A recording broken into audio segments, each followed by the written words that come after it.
Thank you, Lara. Good afternoon. Buenas tardes. I'm originally from New York, which means that I generally speak somewhere close to the speed of light. But I will try to slow it down today. But if I'm talking too quickly, please just signal me. Because sometimes when I get excited, I just... So this is going to be a different kind of discussion about the 2012 elections. Because it's going to start with a history lesson. So let me go to the end of the story. The end of the story is that the 2012 elections at the presidential level are really not about President Obama's record. It's about something else that's going on, which is, actually there's two things. One, the changing demographics of this country. The fact that this country is moving, and by the middle of the 21st century, will no longer be majority anyone. The second factor of in these elections is a question about whether government has a right to redistribute wealth. One side, the Republicans, say very clearly no. So those are the two issues. That's jumping to the end of the story. But in order to understand any of this, and to understand why race is so important in this election, you have to begin by understanding how race developed in the United States. And that's where I want to start. How long do we have? I don't know. Till, I'd say, we're here till 5. Okay. So some of it. All right, so I'm going to squeeze in about 500 years of history. All right? Before 1492, there were no white people. There were none. There were Europeans, there were Africans, there were Indians in the Western Hemisphere, but there were no white people. In 1492, two things happened. One was something called the Reconquista, and the second was the invasion of the Western Hemisphere.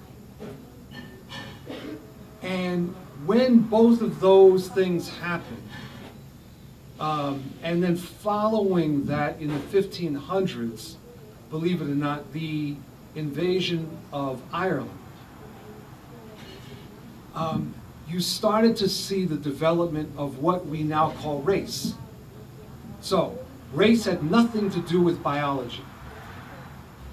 Scientists have established that humanity began somewhere in southern Africa, that every strain of humanity came out of southern Africa.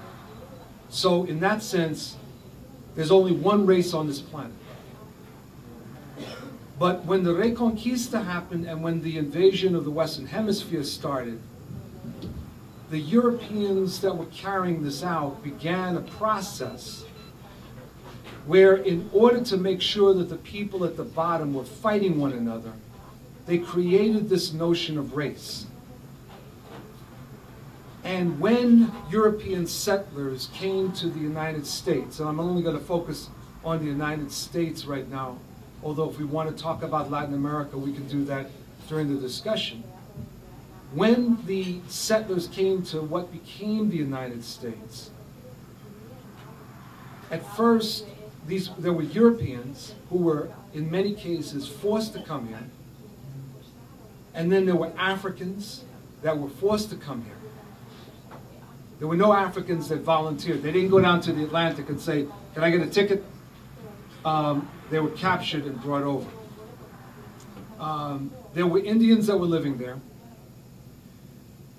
And those that owned or set up these plantations and set up the colonies had a fundamental problem, which is that all these people at the bottom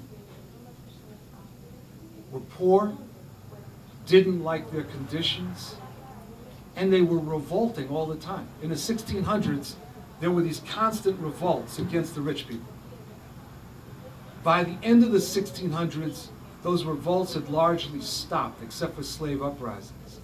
Because during the 1600s, what ends up happening is that there's the construction of what we now know as race in the Western Hemisphere. The notion of white people. See, before that, there were no white people. You were Irish, you were Spanish, you were English. But what was constructed was the notion that any European, not any European, certain Europeans could classify as white, and if they were white, they would be treated better than people that were not considered white. Now here's where the story gets really funny. A lot of people that today you would consider white, 200 years ago, weren't considered white, like Irish, like Jews. 200 years ago, in the United States, they weren't considered white. They were considered something else, but not white. But when settlers came here from Europe, usually after about a generation, they were absorbed and they became classified as white. Now, what it meant to be classified as white in the United States was that you could never be a slave, that you could own land that was usually stolen from the Native Americans, that you would in general not be subject to the brutality of the police unless you acted up. You could live in different communities, never the communities of the rich people, but you could live in different communities. And there was this whole myth that was created. And the myth was that the lives of your children will always be better than yours if you were white. Now, for the rest of us, we have been treated as guests, sometimes as trespassers here. We've had to fight to have our rights, to gain our rights and to have them respected. In some cases, our lands were stolen and annexed, like Puerto Rico, Guam, the Philippines. The Philippines was temporarily brought in as a colony. In other cases, people were brought in, like my ancestors, some of my ancestors. So, but for those who were the descendants of those that came here as settlers, they kept being led to believe that their lives would keep improving. And after World War II, they really believed it. Because after all, the United States was the main economic power. They had the atomic bomb. We started having all these cars. Soon there were these highways. There were suburban cities. But then in the middle of the 1970s, something happened. And because of the competition that was going on between the United States and other major economic powers, because of the demands that were being made by people here for a better life, the rich decided that they couldn't get the profits that they once were getting. And they started coming down and crushing us.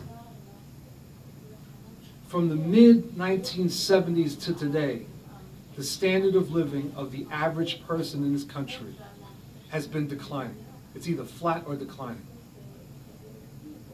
And the way that people have dealt with that decline is through credit. The almighty plastic credit card. They weren't making enough money, so they took things out on credit.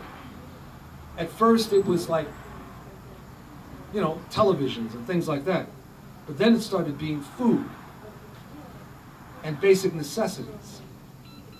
And as the situation got worse, people thought it was basically them. Now, for the descendants of the settlers, Westerners, the people that are called white, this was really a problem, because this was completely counter to what they had been taught from when they were born. They had been taught that this society was for them. It's one thing for bad things to happen to black people, to brown people, to yellow people, and red people, but it's not supposed to happen to white people.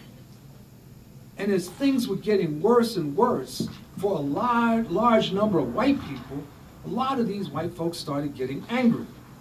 And the question was, who were they going to blame? So instead of blaming the wealthy, their anger was refocused. And it was focused on immigrants, gays and lesbians, women, black folks, anybody but the wealthy. So this is why these two things that happened a few years ago, it all starts to come together. One was this thing called the birther movement, and that's the movement that said that Obama wasn't actually born in the United States. And the other was the Tea Party.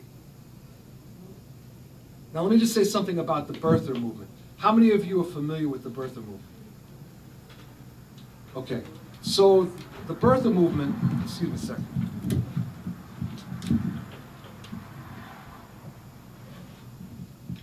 The birther movement started when Obama was running for president. And basically what they said was that Obama really wasn't a citizen. He's not really eligible to run for president, because he really wasn't born in the United States. They tried to say he was born in Kenya or born somewhere in Indonesia or any number of places. And then the movement died down. Then after Obama was elected, the movement reappeared, and they started saying the same thing. They said, no, he can't be the president. What you have to understand is that the birther movement was not upset about where Obama was born. They were upset that he was born. Right? That's what they were upset about. They were upset that there was a black person in the White House, pure and simple, because they basically believe this country is not for those folks that are considered trespassers. It's supposed to be, there's only supposed to be white folks there in the White House. But deeper than that, what they fear is that the rise of a person of African heritage as president really reminds them that the complexion of this country is changing. That's what bothers them. It really bothers them, because they are seeing that, you know, by the middle of this century, we will not have a majority of any one particular group. And for people that basically grew up thinking this country was really supposed to be a white republic, that is just, it just drives them nuts. So that's why this lunacy about where Obama was born. They don't care where he was born. They care that he exists. Now the second group is the Tea Party.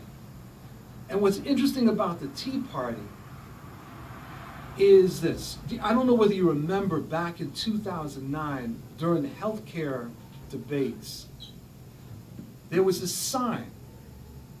This person from the Tea Party was holding a sign saying, "Government, take your hands off of our Medicare." Right?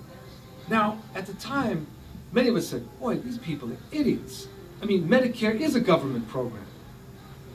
And we laughed about it. But there's a study that was done a few months back, within the last year, that really helps to put all of this in perspective.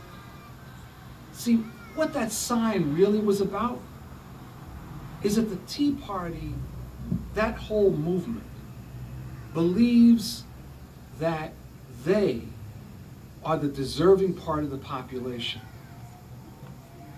It goes back to the whole settler idea, that privileges should go to the settler. They believe that they are the deserving part of the population. And when Obama and other people started talking about healthcare reform, whether you agree with Obama's particular plan or not, I happen to be someone who supports Medicare for all, what's called single-payer healthcare.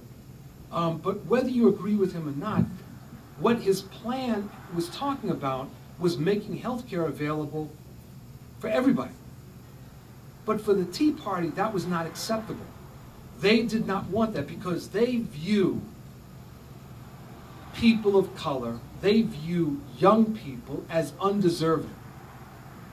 That these are populations that don't deserve things. They, on the other hand, do. And who are they?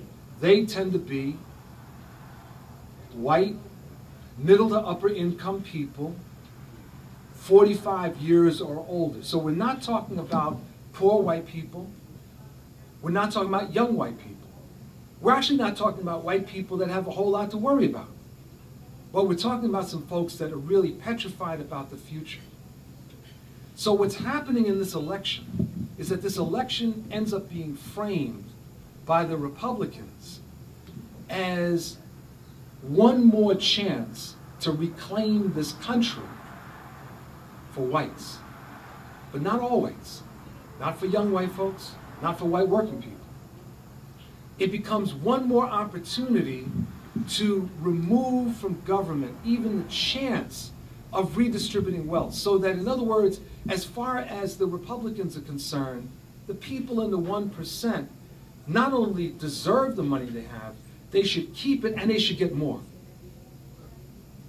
We, on the other hand, should get less. That's what this election comes down to. So, while there are many criticisms to be made, in my opinion, about what the Obama administration has not yet done, and some things that they've done that I've disagreed with, we have to understand the way that these sides are being lined up. And I think that it started to become clear in the debate last night. Now let me make one final point, because I want to make sure we have plenty of time for discussion.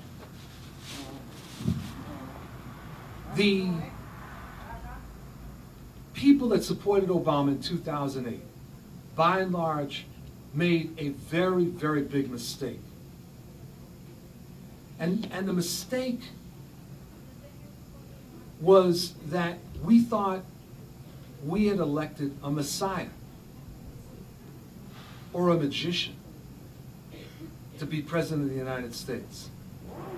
And we forgot that no matter whether you loved Obama, sort of loved him, liked him, or tolerated him, that he was only going to do something if he was forced to. Because once you're the president of the United States, there's all kinds of pressures on you. There's all kinds of forces going at you. And since he has this incredible impulse to compromise all the time, it was really going to be a problem if we weren't pressuring. But we weren't. We weren't. I mean, we should just admit it. We should stop apologizing for what we did. We should just admit, no, that's right, Bill. We did not put the pressure on him the way that we needed to. Yes, there would be demonstrations here and demonstrations there. That's not what I'm talking about. We know what pressure is like. The civil rights movement was pressure. The anti-Vietnam War movement was pressure.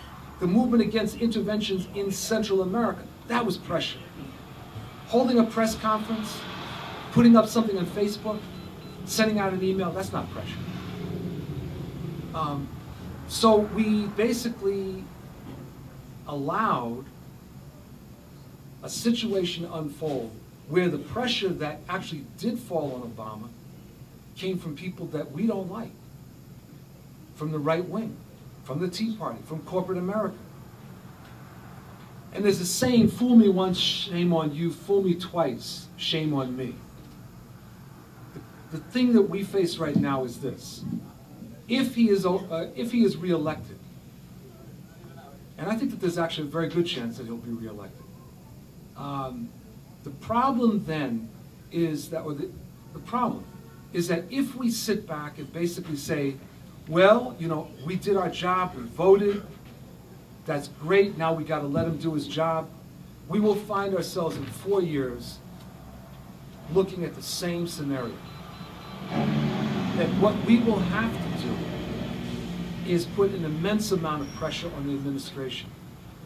And certainly if Romney's elected, we're going to have to put an amazing amount of pressure, because what Romney and Ryan are very clear about, I mean, you know, when Romney made that statement about the 47% and then later apologized, that wasn't a real apology. I've seen apologies like that before. You know, you smack someone in the face and then you say, oh, I'm sorry. You're not sorry. You know, maybe you're sorry you got caught, but you're not sorry. He was sorry. He apologized for getting caught. That's what he was apologizing for. Because if you listen to those words were said with conviction. He believed them. He believes that at least 47% of the population, and I would say that means everyone in this room, don't think that you're part of the 53%. Right? Everyone in this room, as far as he's concerned, is useless. Everyone in this room are the kind of people that they look at as parasites on the hard work that's done by others. That's the way they look at us. So there's nothing that they're planning on granting the people at the middle income or the people at the bottom. Nothing. So anything we get, we're going to have to take. We're going to have to take it through a struggle. Hopefully, Romney's not elected. But my main point is that if, in fact, regardless of who's elected, we're going to have to be doing some fighting. Hopefully we're in a situation, however, where we're pushing an administration where there's at least some room. And I would argue that that does fall within the camp of Obama.